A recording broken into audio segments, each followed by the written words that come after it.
Let's dive into the life and career of Antonio Salieri, an Italian composer who made Vienna his home. A fascinating figure. We have a summary of his life here, kind of a roadmap of the major themes, ideas, and key facts about Salieri. It's definitely a good starting point. And our mission, if you will, is to really uncover the man behind the music, the human journey. Absolutely. To see Salieri not just as a composer, but also how he navigated the musical world of his time. And of course, to separate fact from fiction. It's essential, especially with him. So let's start at the beginning. The summary tells us he was born in Legnago in 1750. Part of the Venetian Republic, then. Right. In his early musical leanings, his talents were pretty apparent. He had some initial studies there in Legnago and then later in Venice. Those formative years probably shaped him a lot, I imagine. I would think so, absolutely. Yeah. And then a big moment, 1766, he moves to Vienna. That's when things really take off for him. And becomes a student of Florian Leopold Gasman. Yeah. But it wasn't just a typical teacher-student thing, was it? No, Gasman seems to have taken him under his wing completely. He financed the rest of Salieri's education, personally oversaw it. That's incredible. Gasman made sure he had a solid foundation in music theory, using Johann Joseph Fuchs' Gradus ad Parnassum as a core text. That book was really influential. I've heard of it. It was all about counterpoint and harmony. Gasman also ensured Salieri studied languages and literature. He really went above and beyond. It sounds like he saw something special in him. To invest so much. It definitely suggests that Gasman envisioned something more for Salieri than just being a performer. And being in Vienna put Salieri right near the Imperial court. Mm-hmm. That connection played a big role throughout his career. Oh, absolutely. His talent impressed Emperor Joseph II pretty early on. And that tie to the Habsburgs, it seems like a double-edged sword. It provided him with so many opportunities, but might have also limited him in certain ways. I think that's a really interesting aspect to consider, how that relationship evolved over time. Definitely. And then he also built relationships with these prominent figures in Vienna, Metastasio, and Gluck. Yeah, the summary mentions they were more than just professional connections, like informal advisors, even friends. That must have been so helpful for a young composer trying to establish himself. Oh, incredibly. Metastasio, a famous librettist, would have been a great resource for Salieri, helping him understand how to write for opera. And Gluck, a champion of opera reform, his guidance would have been invaluable. Talking about Gluck, his recommendation was what got Salieri the commission for the inaugural opera at La Scala. That's a huge deal for any composer, let alone a relatively young one. It really shows how much Gluck believed in Salieri's abilities. Being chosen to write for the opening of a brand new opera house, that's recognition on a European scale, even at that early stage of his career. Definitely a sign of things to come. And then after that success, he landed this very important position in Vienna, director of the Italian opera for the Habsburg court. From 1774 to 1792, he held that role. And the summary states, I'm quoting here, Salieri dominated Italian language opera in Vienna during this period. It's a strong statement. That's putting it mildly. But it was true. His appointment gave him immense power. He had control over repertoire, casting, basically the entire direction of Italian opera. And Italian opera, well, it was still at the heart of Viennese culture at that time. And it shows just how adaptable he was. The summary mentions how he was a cosmopolitan composer who wrote operas in 3 languages. He could move between different operatic traditions so effortlessly. Really impressive. It speaks to his understanding of the different styles and his willingness to engage with them. This ability to adapt, it seems like it was at the core of his approach. The summary talks about his penchant for experimentation, even in his early comic operas. It's there from the very beginning. And the fact that he would mix different operatic styles, it suggests he wasn't afraid to push boundaries. He was grounded in tradition, of course, but not limited by it. So he takes the classical tradition and then does something new with it. Exactly. He weaves together comic and serious elements, and that's how he keeps the audience captivated, by constantly looking for new ways to do things. Now, his first big success in serious opera, Armida. That's a really interesting one.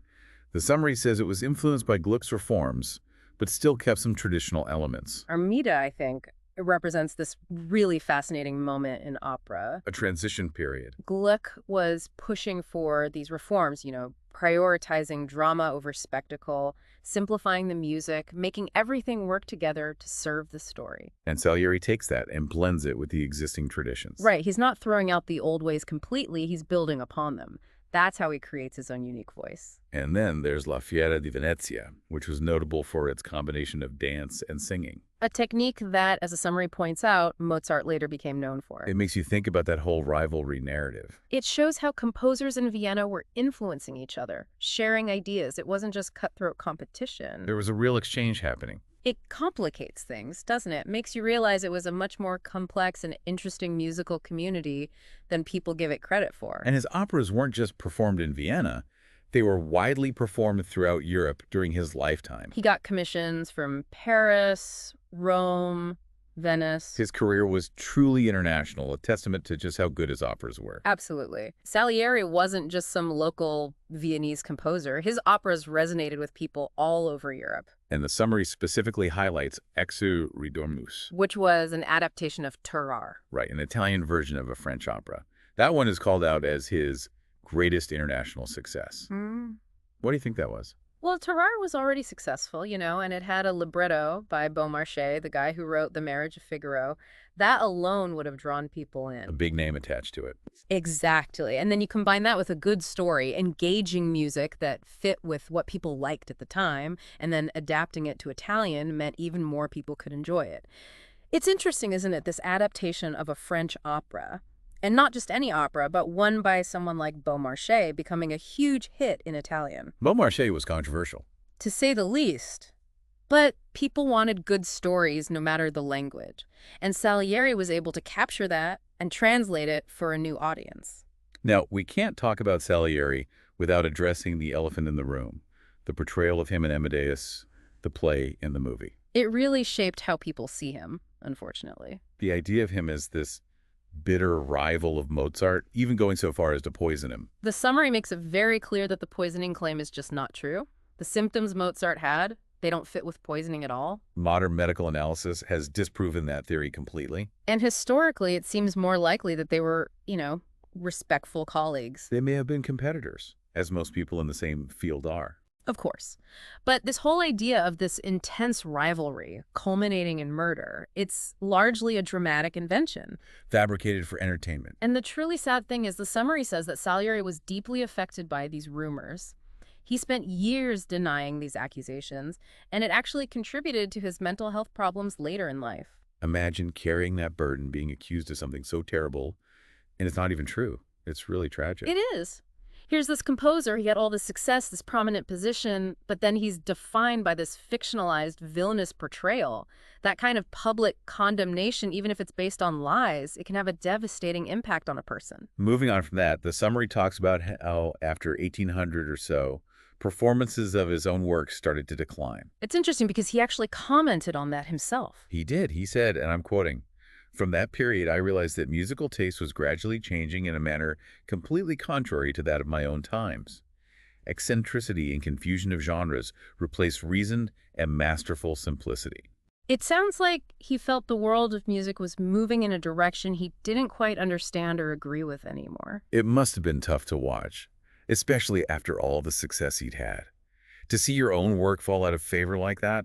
It shows how artistic tastes are always changing, and what's popular in one era might not be in another. It's the challenge of any creative field, really. But even though his own compositions weren't being performed as much, he didn't fade into obscurity. The summary mentions that he still remained one of the most important and sought-after teachers of his generation. And his influence on the musical life of Vienna continued. It's almost like he had a second career. It is fascinating. It speaks to his love of teaching, and I think it allowed him to contribute to music in a whole new way. And when you look at the list of his pupils, it's astonishing. It's a who's who of musical giants. Beethoven, Schubert, Liszt, Hummel. It's hard to overstate his impact as a teacher. Think about the influence those composers had, and they all learned from Salieri. It really puts his legacy in perspective.